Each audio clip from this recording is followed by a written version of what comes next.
শিখায়ে নেব হাতে হাতে মোরা শিখায়ে নেব হাতে ঘাটে মোরা শিখায়ে নেব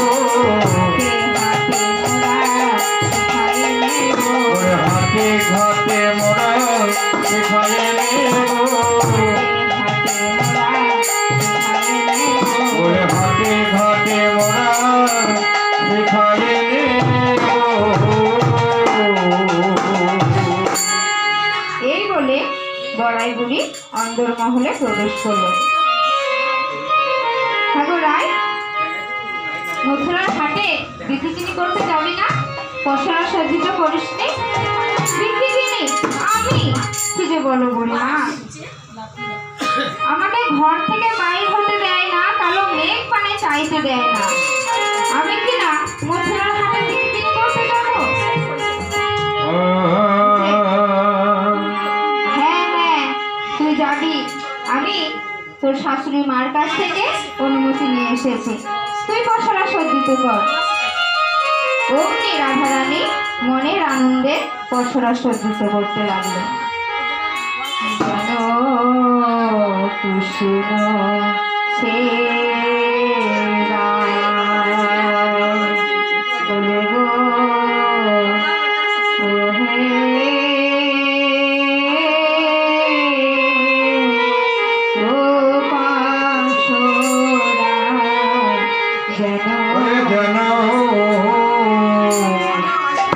কৃষ্ণ সে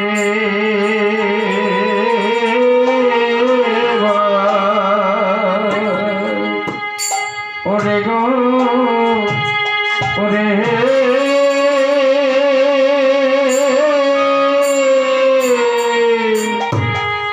ও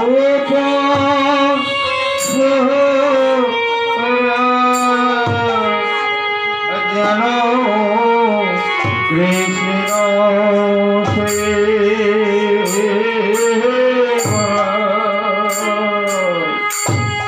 ওরে গো আমি যতন করে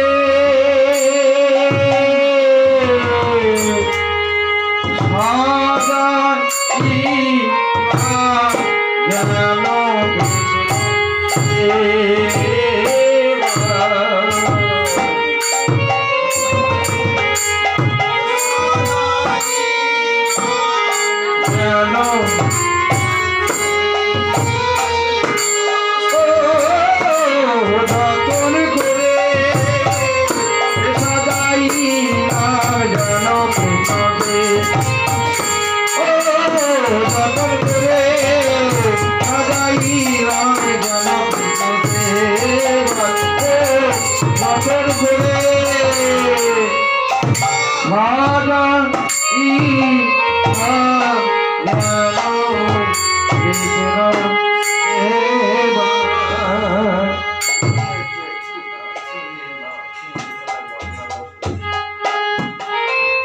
রাধারানী আমার পশরা সজ্জিত করতে লাগলো।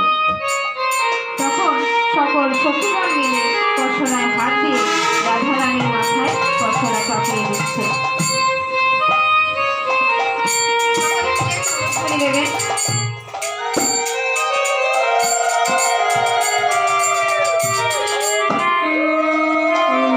ধ্বনি দিয়া সবে পশারে ধরিল, ধ্বনি দিয়া সবে পশারে ধরিল, ধ্বনি দিয়া সবে পশারে ধরিল, ধ্বনি দিয়া সবে পশারে ধরিল।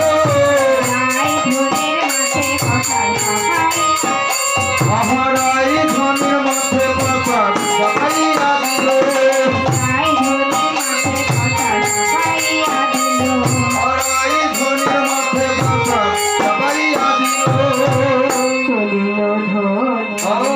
চলিল ধ্বনি চলিল ধ্বনি, চলিল ধ্বনি, বৃন্দাবন বিলাসিনী চলিল ধ্বনি,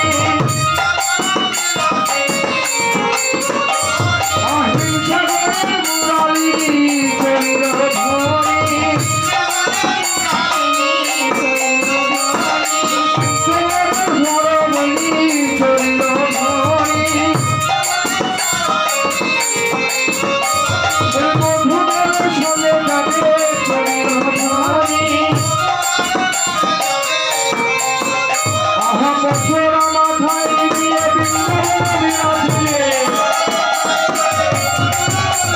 বছর মাথায় লয়ে বছর মাথায় লয়ে চলিল ধনী। যখন রাধারানী আমার চলে যাচ্ছে পশরা নিয়ে, তখন কুটিরা বলছে, এই বড়াই থাম থাম থাম। যাত্রাকালে যাওয়ার সময় ঠাকুর দেবতার নাম নিয়ে বেরোতে হয়। কেউ বলছে দুর্গা ঠাকুরের নাম নিয়ে, কেউ বলছে কৃষ্ণ ঠাকুরের নাম নিয়ে। যেই না কৃষ্ণ ঠাকুরের নাম নিয়েছে, অমনি জটিলা লাফ মেরে বলছে, খবরদার ওই কালো মুখর নাম নেবে না, তাহলে সব অযাত্রা হয়ে যাবে।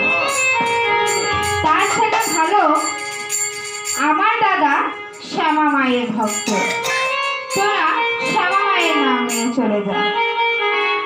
সখীগণ বলছে, বেশ ভালো কথা, তাই যাব, শ্যামা মায়ের নাম নিয়েই চলে যাবে। শ্যামা মা শ্যামা শ্যামা মা শ্যামা শ্যামা